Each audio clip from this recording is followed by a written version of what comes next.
tempat ini Tuhan. Atmosfer ilahi ambil alih tempat ini. Dan tempat ini dipenuhi dengan hadirat Tuhan. Kuasa Allah mengalir di tempat ini Tuhan. Terima kasih Tuhan. Kami siap mendengarkan firman Tuhan. Kami siap membuka hati kami untuk kebenaran-Mu. Dan kami mau menerimanya dengan penuh ucapan syukur. Dalam nama Tuhan Yesus Kristus Allah kami yang hidup. Haleluya. Amin. Shalom semua. Apa kabar? Luar biasa. Luar biasa ya. Oke. Terima kasih buat kesempatan yang sudah diberikan. Saya boleh ada di tempat ini untuk saya bisa membagikan firman Tuhan. Mungkin dari Bapak Ibu Saudara sudah mengenal saya ya, karena saya sudah beberapa kali ada di tempat ini. Tapi mungkin hanya mengenal nama saya, tapi tidak tahu siapa saya sebenarnya. Jadi sebelum kita masuk dalam firman Tuhan, ada baiknya saya kenalkan siapa saya, karena ada yang bilang tak kenal maka tak sayang. Ini biografi saya. Nama saya Angelina Mesraning Tias. Sejak lahir papa saya beri saya nama Angelina Mesraning Tias, yang katanya orang tua kalau kasih nama ada artinya kan.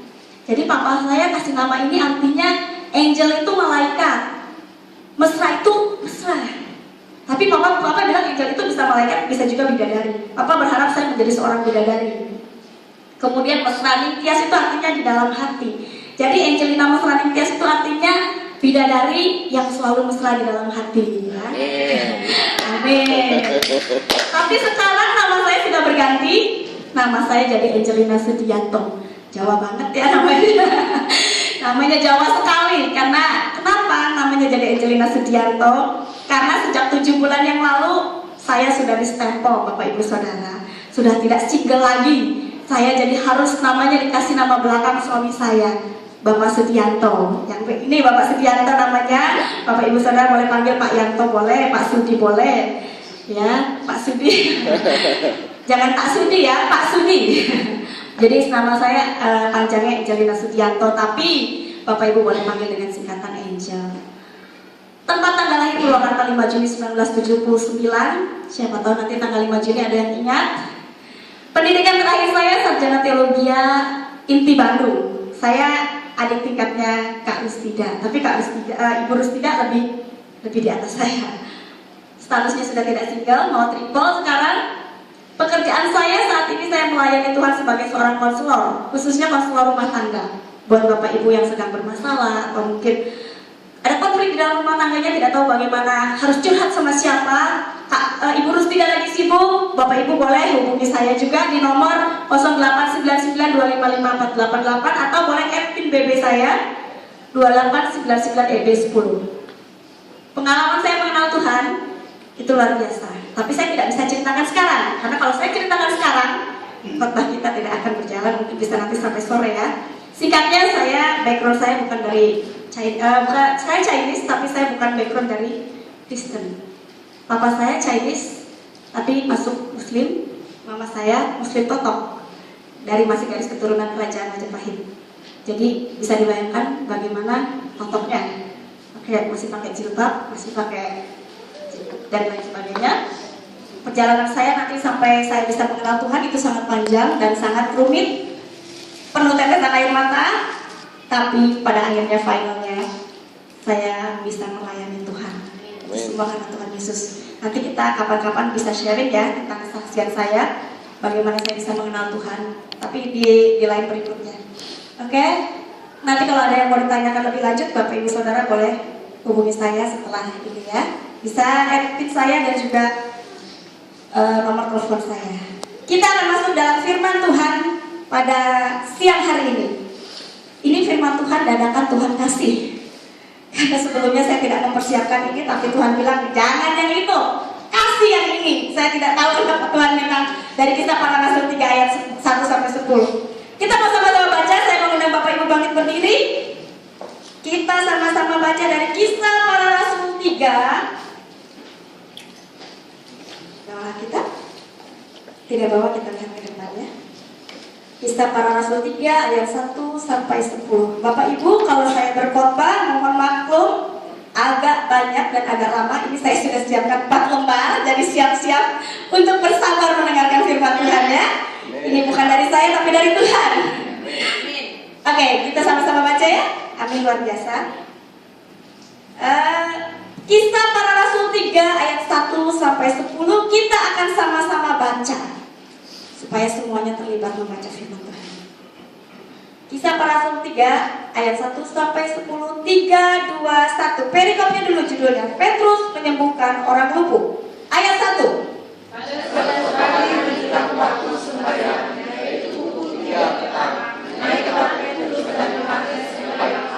Ayat 2. Di situ ada seorang laki-laki yang lumpuh sejak lahirnya, sehingga dia harus diusung. Tiap-tiap hari orang itu diletakkan dekat pintu gerbang bait Allah yang bernama Gerbang Indah untuk meminta sedekah kepada orang yang masuk ke dalam bait Allah. Ayat 3. Ketika orang itu melihat bahwa Petrus dan Yohanes sedang masuk ke bait Allah yang diminta sedekah, mereka menatap dia dan Petrus berkata, "Lihatlah kepada kami." Lalu orang itu menatap mereka dengan harapan akan mendapat sesuatu dari mereka. Tetapi Petrus berkata, "Emas dan perak tidak ada padaku, tetapi apa yang kupunyai kuberikan kepadamu. Demi nama Yesus Kristus orang Nazaret itu berjalanlah." Lalu ia memegang tangan kanan orang itu dan membantu dia berdiri. Seketika itu juga kuatlah kaki dan mata kaki orang itu. Ia melonjak berdiri lalu berjalan kian kemari dan mengikuti mereka ke dalam bait Allah, berjalan dan melompat-lompat serta memuji Allah. Seluruh rakyat itu melihat dia berjalan sambil memuji Allah. Lalu mereka mengenal dia sebagai orang yang biasanya duduk meminta sedekah di dalam bait Allah, sehingga mereka takjub dan tercengang tentang apa yang telah terjadi padanya. Amin. Demikianlah firman Tuhan. Silakan Bapak Ibu duduk kembali. Bapak Ibu, kalau kita sekilas melihat firman Tuhan ini, perikop ini pasti berbicara tentang mukjizat ya, mukjizat kesembuhan. Setuju tidak? Iya, amin. Setuju ya, tentang mukjizat kesembuhan.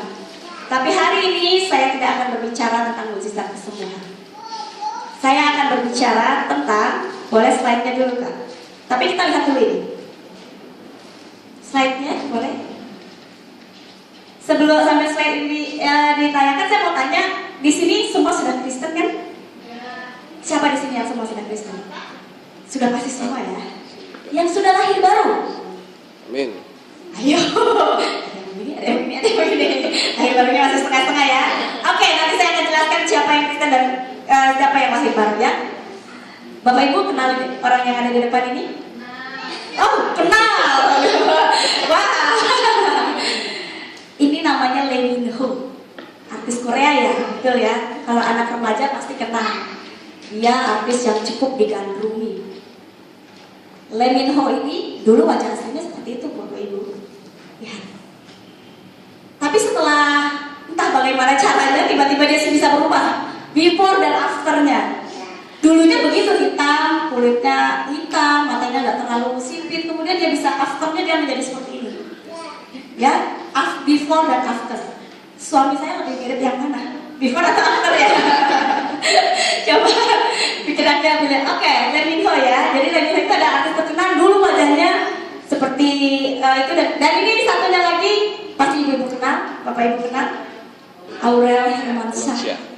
Ada yang kenal kan? Pasti semua kenal ya, pasti. Gak kenal? Aurel. Ada tulisan di sana penampilan lamanya. Dan keduanya penampilan barunya. Berbeda sekali ya Bapak Ibu. Dulunya gemuk dan seperti itu, tiba-tiba sekarang setelah dia berubah ada penampilan baru. Ya. Nah, jadi ternyata dari Lee Min Ho dan Aurel before dan afternya berbeda kan?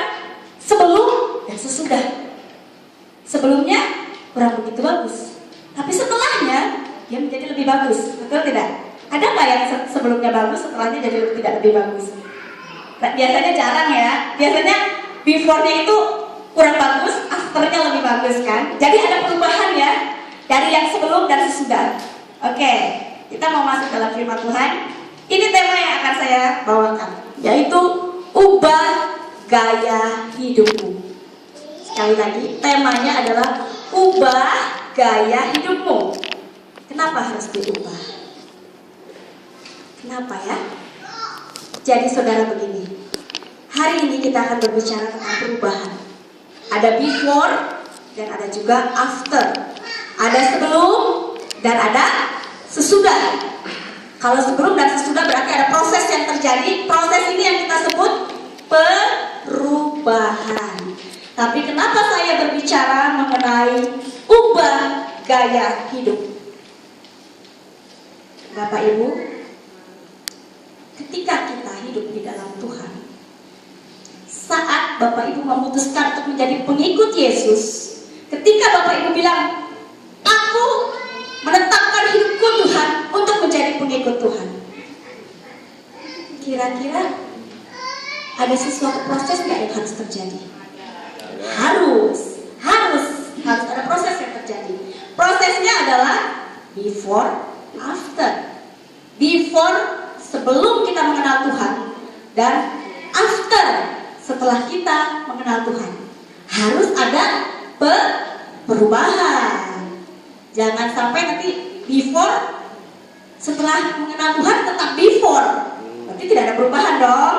Ya, jadi apa yang harus berubah ketika kita mengenal Tuhan? Ini yang akan menyangkut apakah saudara sudah lahir baru atau belum. Mengenal Tuhan belum tentu kita lahir baru. Saudara ikut Yesus, belum tentu saudara lahir baru. Karena yang namanya lahir baru, kan ada kata barunya. Berarti ada sesuatu yang lama sudah kita tinggalkan. Kita lahir menjadi sesuatu yang baru, menjadi seseorang yang baru di dalam Tuhan. Kalau sudah lahir baru, berarti ada sesuatu yang lama yang sudah tidak perlu lagi kita pakai. Kita harus pakai sesuatu yang baru. Itu namanya perubahan. Perubahan gaya hidup. Gaya hidup apa yang harus berubah ketika kita mengenal Tuhan? Apa yang harus berubah saat kita hidup dan memutuskan untuk menjadi pengikut Tuhan Yesus? Saudara, kita belajar dari kisah para rasul ini. Saya juga bercerita tentang diri saya, Bapak Ibu Saudara. Sebelum saya mengenal Tuhan, saya adalah orang yang sangat membenci Kristenan. Karena saya hidup dari keluarga yang dicekokin tentang Kristen itu pasti masuk neraka. Orang Kristen itu gak bakalan masuk surga. Kamu kalau jadi orang Kristen, kamu tidak akan ketemu mama papa di surga. Itu paradigma mereka ya, itu pemikiran mereka. Jadi saya punya kehidupan yang berpikir bahwa orang Kristen itu bad, ya, bad itu jelek. Saya tidak mau jadi orang Kristen, saya tidak mau jadi pengikut Kristus. Oke, itu pemikiran lama saya. Kemudian saat saya belum mengenal Kristus, saya juga hidup tidak seperti saya sekarang. Kenapa? Dulu saya orangnya emosional, Bapak Ibu. Saya orangnya pemarah loh. Untung ketemu suami saya juga bukan pemarah ya. Puji Tuhan, kalau enggak kasihan suami saya. Dulu saya orangnya sangat pemarah. Saya orangnya super jealous. Karena saya dilahirkan dari keluarga yang broken home, papa mama. Saya dibesarkan dari keluarga yang saya ada ketertolakan dalam hidup saya. Jadi otomatis saya besar menjadi anak yang rasa cemburunya sangat besar. Ketika saya memiliki sesuatu, saya tidak ingin orang lain memilikinya, kecuali saya.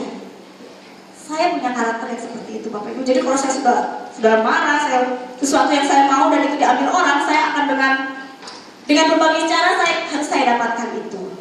Itu sebelum saya lahir baru ya. Dan ada banyak hal-hal yang terjadi dalam hidup saya yang tidak mencerminkan karakter Kristus. Oke. Tetapi ketika Tuhan hadir, ada banyak hal yang terjadi, ada banyak perubahan yang terjadi, dan itu mengubah hidup saya menjadi seperti sekarang. Tetapi perubahan itu ternyata ada 4 hal yang harus kita ubah, yang sangat penting untuk kita ubah ketika kita hidup dan lahir baru di dalam Kristus. Apa saja? Kita akan lihat dari ayat 1 sampai 6.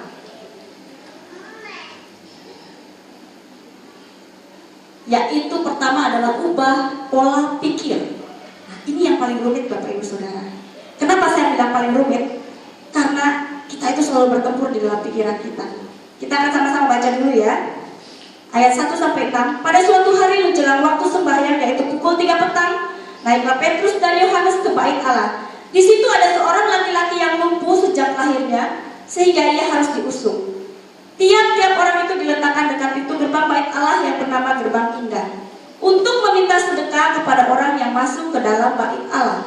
Ketika orang itu melihat bahwa Petrus dan Yohanes hendak masuk ke bait Allah, ia meminta sedekah. Mereka menatap dia dan Petrus berkata, "Lihatlah kepada kami." Lalu orang itu menatap mereka dengan harapan akan mendapat sesuatu dari mereka. Tetapi Petrus berkata, "Emas dan perak tidak ada padaku, tetapi apa yang kupunyai kuberikan kepadamu. Demi nama Yesus Kristus, orang Nazaret itu, berjalanlah." Apa yang kita mau belajar dari Kisah Para Rasul ini, ayat 1 sampai ayat 6 ini? Saudara, di dalam ayat ini bercerita tentang seorang pengemis yang selalu berdiri di pintu gerbang. Pengemis ini setiap hari kerjanya hanya meminta belas kasih orang. Setiap hari dia hanya duduk di pintu gerbang Indah dan berharap orang lain memberikan uang untuk dia hidup. Sejak dia lahir, dia mulai terkonsep dalam pikirannya, aku hanya orang lumpuh yang tidak bisa apa-apa. Aku hanya orang yang tidak bisa melakukan apa-apa. Aku hanya bisa meminta dan belas kasihan orang, dan aku mulai bisa hidup. Itu yang selalu ada dalam pikiran si pengemis ini. Dia mempunyai mental yang selalu mengharapkan orang lain. Hidupnya bergantung kepada orang. Hidupnya dari belas kasihan orang. Karena dia berpikir itulah satu-satunya jalan buat dia untuk dia bisa melangsungkan hidupnya. Jadi pola pikir si pengemis ini sejak lahir tidak berubah. Pola pikir pemenang bukan? Bukan ya. Bukan pola pikir pemenang. Karena dia selalu berpikir, Tuhan, aku tuh gak bisa apa-apa. Aku cuma bisanya begini-begini. Ya udahlah Tuhan, hidupku ya cuma begini. Dia selalu berpikir seperti itu. Begitu juga dengan kita. Meskipun kita sudah mengenal Tuhan. Saudara mungkin masuk Kristen sejak kecil ya. Mungkin sudah mengenal Tuhan Yesus sejak kecil. Tapi mental kita tidak berubah.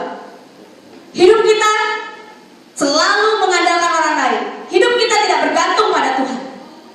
Padahal kita sudah tahu Yesus, sudah mengenal Yesus. Tapi kita belum lahir baru. Kita mengenal Tuhan, tapi hidup kita belum lahir baru. Mental kita masih berpikir bahwa kita tidak bisa apa-apa. Minggu lalu Ibu Rustida sudah menyampaikan firman Tuhan tentang gembalaku yang baik.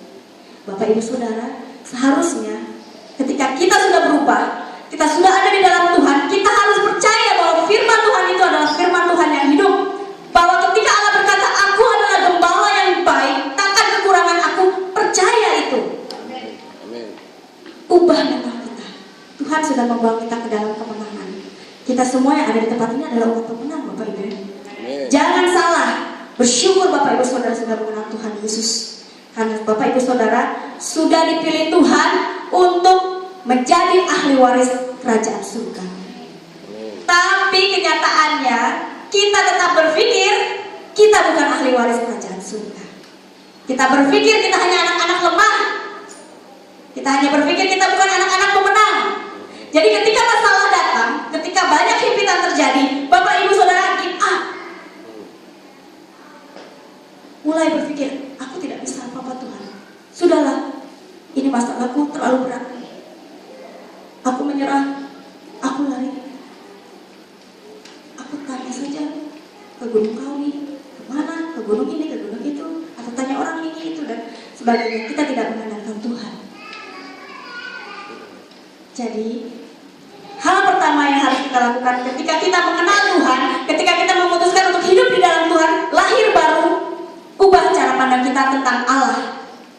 Ubah pola pikir kita. Kita adalah anak-anak pemenang. Tuhan sudah tetapkan kita untuk menjadi pemenang, bukan orang yang dikalahkan. Ingat, setiap masalah yang kita hadapi tidak pernah melebihi dari kekuatan kita.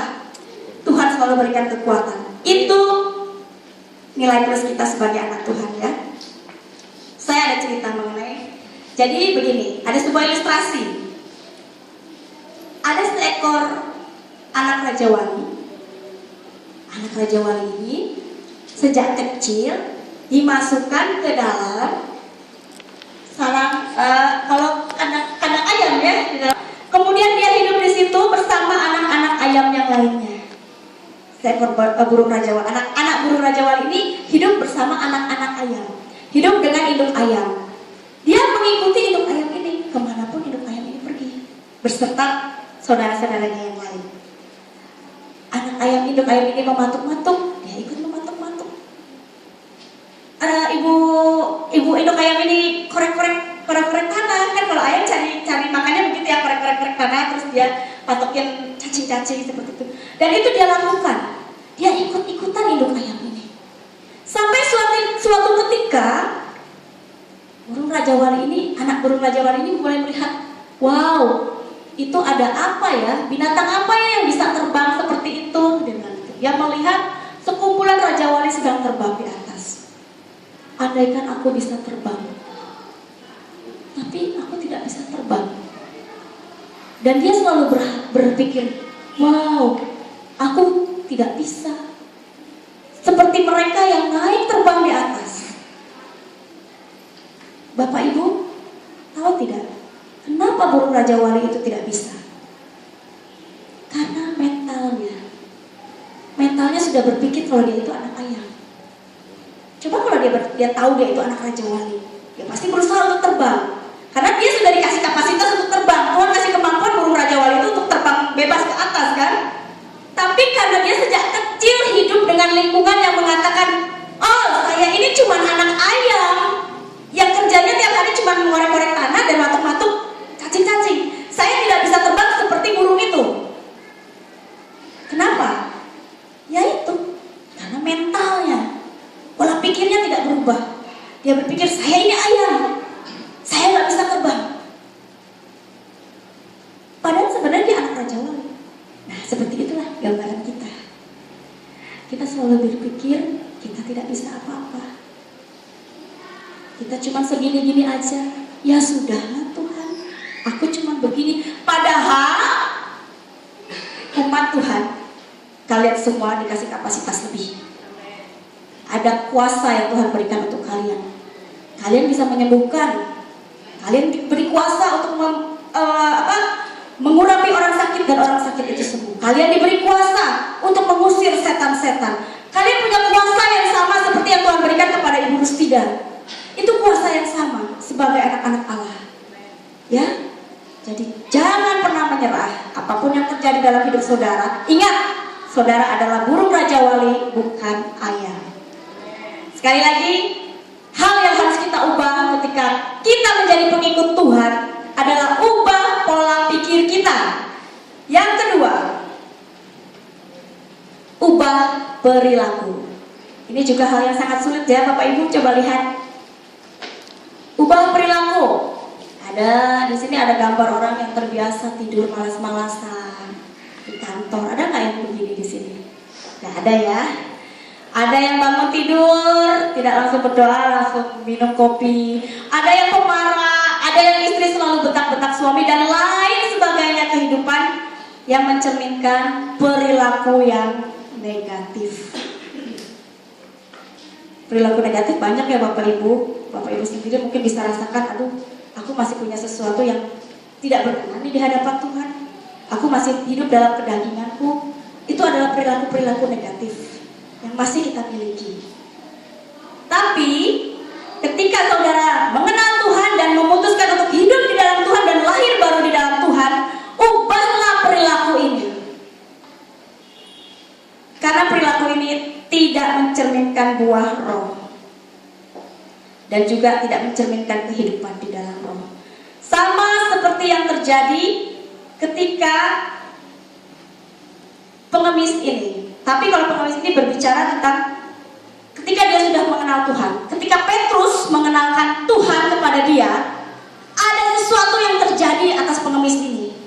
Yang tadinya dia cuma meminta-minta, yang tadinya dia hanya meminta belas kasihan orang, yang tadinya dia berpikir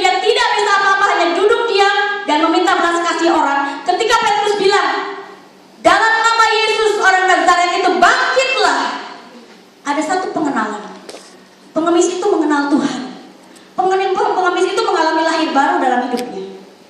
Tidak hanya sekedar mengenal, karena gini, dia ada respon.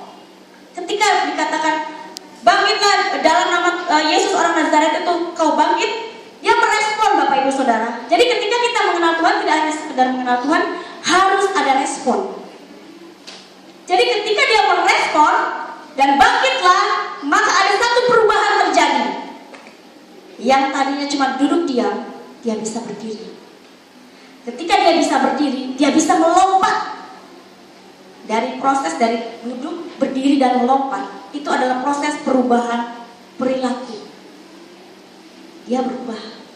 Yang tadinya dia nggak bisa apa-apa, hanya duduk diam, dan dia mulai terima Yesus dalam hidup dia, maka dia berubah secara perilaku. Tidak hanya pola pikir ya. Sebelumnya kan pola pikir, kemudian dia berubah ke perilaku. Begitu juga dengan kita. Ketika kita mengenal Tuhan, maka karakter-karakter kita yang dulunya tidak berkenan di hadapan Tuhan, itu kita ubah menjadi karakter yang berkenan di hadapan Tuhan. Hidup baru. Bapak Ibu Saudara pasti nanti bisa banyak belajar tentang manusia baru itu apa saja. Itu juga ada di dalam Alkitab. Ubahlah perilaku saudara.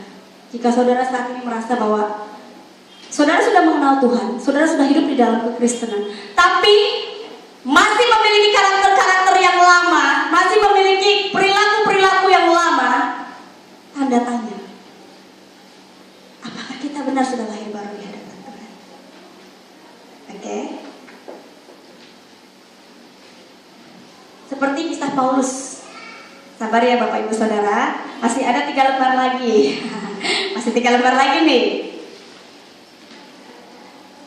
Seperti kisah Paulus, ketika dia masih jadi Saulus, ada perubahan perilaku. Yang tadinya membenci Tuhan Yesus, setelah dia mengenal Tuhan Yesus, dia menjadi orang yang mengasihi Tuhan dengan luar biasa. Begitu juga dengan saya. Dulu saya juga orang yang sangat tidak suka dengan kekristenan, tapi ketika Tuhan menjamah saya dan saya memutuskan untuk mengikuti Kristus, saya belajar untuk melayani Dia dan meninggalkan manusia lama saya dan menjadi manusia yang baru di hadapan Tuhan. Oke. Memasuki tahun 2015. Bapak Ibu pasti ingin sesuatu yang baru, ingin sesuatu yang lebih lagi dan lebih lagi. Pasti sesuatu yang lebih lagi itu before dan after ya. Yang afternya ini pasti harus sesuatu yang baik. Ketika Bapak Ibu ingin melakukan sesuatu yang baik, pertama tadi ubahlah pola pikir, kedua perilaku, dan yang ketiga ubah tutur kata. Ini yang kayaknya paling sulit ya. Paling sulit karena terkadang kita tanpa sengaja mudah sekali mengucapkan kata-kata yang tidak menjadi berkat. Emosional, sering marah, mengucapkan kata-kata kutuk, memaki orang. Saya pernah bertemu dengan seseorang. Setiap hari orang ini selalu berkata, gila. Apa-apa dilihat orang main bola, gila nih bolanya bagus banget. Ketemu lagi temannya, gila baju kamu bagus banget. Ketemu lagi orang kecebur, gila itu orang kecebur. Selalu pakai kata gila.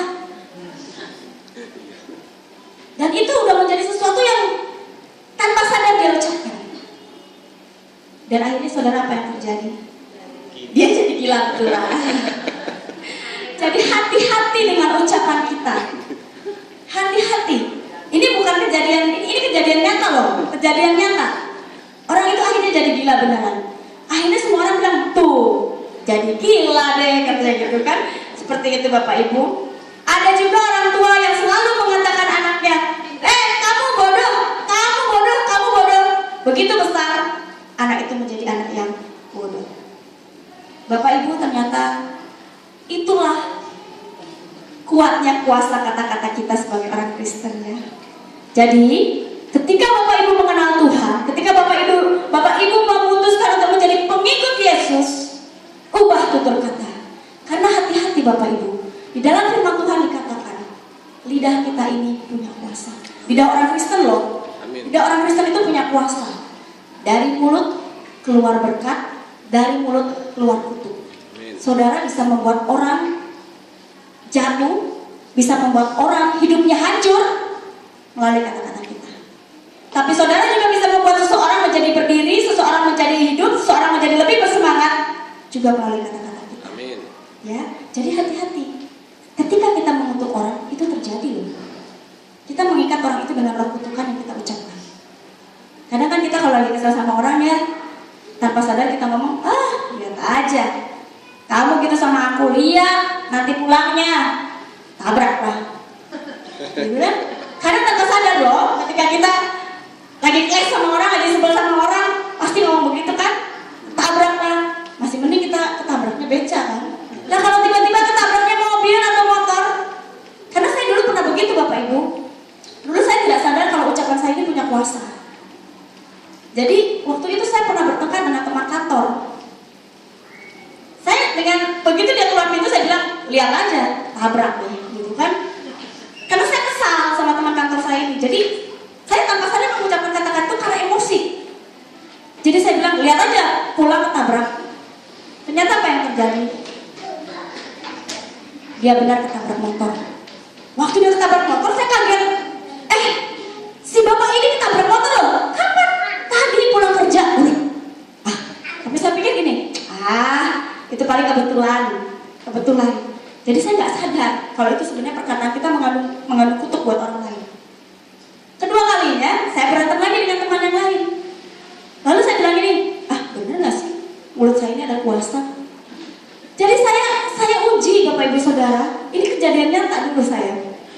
Jadi ketika teman saya, ini teman yang lain, teman saya ini mau pulang, saya berantem juga sama teman saya bilang, lihat aja, kamu pasti nanti kecelakaan. Ternyata benar terjadi. Waktu itu terjadi, kaget. Saya kaget, benar. Tuhan, ampuni saya. Karena apa yang saya ucapkan melukai orang lain lebih dari perkataan. Lukanya lebih dari perkataan, dia luka fisik gitu kan. Jadi saya mulai berpikir, ternyata mulut saya ini benar-benar ada kuasa. Saya harus hati-hati. Kalau nggak hati-hati, membuat orang lain menderita. Karena saya sudah coba uji. Sebenarnya nggak boleh diuji ya Bapak Ibu Saudara. Cuma waktu itu saya penasaran, jadi saya uji benar nggak sih mulut kita ada kuasa. Jadi saya lakukan itu dan ternyata itu terjadi. Sejak saat itu saya minta ampun di hadapan Tuhan dan saya mulai pakai perkataan saya untuk memberkati orang. Saya sekesal dan sebenci apapun tidak mau mengucapkan kata kutuk. Amin. Karena ternyata ketika itu terjadi, jangan berpikir begini loh Bapak Ibu. Saya udah punya kuasa, nggak apa-apa lah saya kutuk dia. Tuh nggak ada imbalan apa-apa. Tuhan nggak akan marah. Jangan salah. Kutuk itu mengikat kedua belah pihak. Dia terikat, kita juga terikat. Kita terikat dosa. Jadi jangan berpikir mentang-mentang Tuhan kasih kuasa, akhirnya kita mengutuk orang dengan seenaknya. Setelah mengutuk orang dengan seenaknya, kita pikir kita tidak apa-apa di hadapan Tuhan. Kutuknya mengikat orang itu dan juga mengikat kita. Hati-hati dengan perkataan kita ya. Terutama Bapak Ibu Saudara yang memiliki anak, hati-hati. Jangan sampai mengucapkan kata-kata yang tidak baik untuk anak kita, juga untuk pasangan kita. Amin. Ya, jadi mulai perkatakan hal-hal yang positif dan berkenan di hadapan Tuhan. Ubah tutur kata kita, ubah perkataan kita, perkataan yang selalu mengeluarkan kata-kata kutuk, perkataan yang selalu tidak menjadi berkat buat orang lain, ubah jadi perkataan yang membangkitkan semangat. Perkataan yang membuat orang lain bangkit. Amin. Saat ini saya bergerak di bidang pelayanan konselor Bapak Ibu. Konselor itu kerjaannya apa sih? Kerjaannya cuma ngomong, ada orang datang begini-begini cerita ini, cerita itu, curhat ini itu. Saya cuma ngomong, gak ada yang lain kan. Saya gak doa tengking ini, tengking itu, enggak. Saya cuma ajak dia ngomong. Ketika dia punya masalah, dia datang, dia curhat, saya begini-begini, nangis-nangis. Yang saya lakukan hanya satu, kasih kekuatan, kata-kata yang menguatkan, kata-kata motivasi. Ternyata hanya dengan kata-kata kamu bisa, orang bisa bangkit. Saya punya pengalaman, ini juga satu pengalaman yang nyata, bukan pengalaman bohongan, pengalaman nyata. Saya juga dulu kan melayani sekolah minggu Bapak Ibu. Waktu saya melayani sekolah minggu, kekuatan saya hanya satu, selalu beri kata positif buat anak-anak. Jadi banyak anak-anak yang saya tangani, dulu mereka adalah anak-anak yang minder. Ada satu anak ini minder sekali. Kalau ke depan dia tidak mau. Kalau ke depan dia bisa sampai gemeteran dan dia nggak bisa ngomong apa-apa. Sangat minder dan sangat takut, sangat tidak percaya diri. Setiap kali orang tuanya bilang, tolong ya Kak Angel bantu anak ini. Saya lihat anak ini punya potensi, tapi dia punya rasa minder yang sangat tinggi. Yang saya lakukan hanya satu. Saya hanya bilang, Dek, kamu bisa. Kamu bisa, kamu hebat. Sekali waktu anak ini nyanyi ke depan. Waktu anak ini nyanyi ke depan, saya di belakang hanya bilang begini, good. Padahal suaranya biasa aja. Suaranya juga aduh, gak karuan gitu kan. Tapi selalu saya bilang, good, bagus, kamu bisa. Sekarang dia sudah menjadi penyanyi. Dia sudah membuat album. Dan ada juga anak yang sekarang sudah jadi model. Sebelumnya anak ini paling takut jalan di depan orang. Tapi saya cuma bilang, bagus, kamu bisa. Cuma dua kata itu, kamu bisa. Tutang. Saya cuma kasih begini aja ke anak-anak. Tapi dengan ekspresi kasih semangat, kata-kata yang menguatkan dia, kata-kata yang membuat dia yakin bahwa dia bisa. Ternyata dengan kata-kata itu, Bapak Ibu, itu membuat hidup orang berubah. Yang tadinya dia nggak bisa apa-apa, pemalu, minder, sekarang anak ini sudah jadi model. Dia banyak sekali ikut kejuaraan dan menjadi juara. Ya, jadi saya ini hanya mengatakan betapa mulut kita ini punya kuasa. Berubahlah tutur kata kita ya. Berikutnya, ini yang terakhir Bapak Ibu Saudara. Ubah kesaksian. Tadi yang pertama ubah pola pikir, kedua ubah perilaku, dan yang ketiga ubah tutur kata. Ini poin terakhir. Tenang ya Bapak Ibu, di luar juga masih hujan, percuma kita pulang cepat-cepat ya. Jadi lebih baik kita di dalam dan mendengarkan firman Tuhan.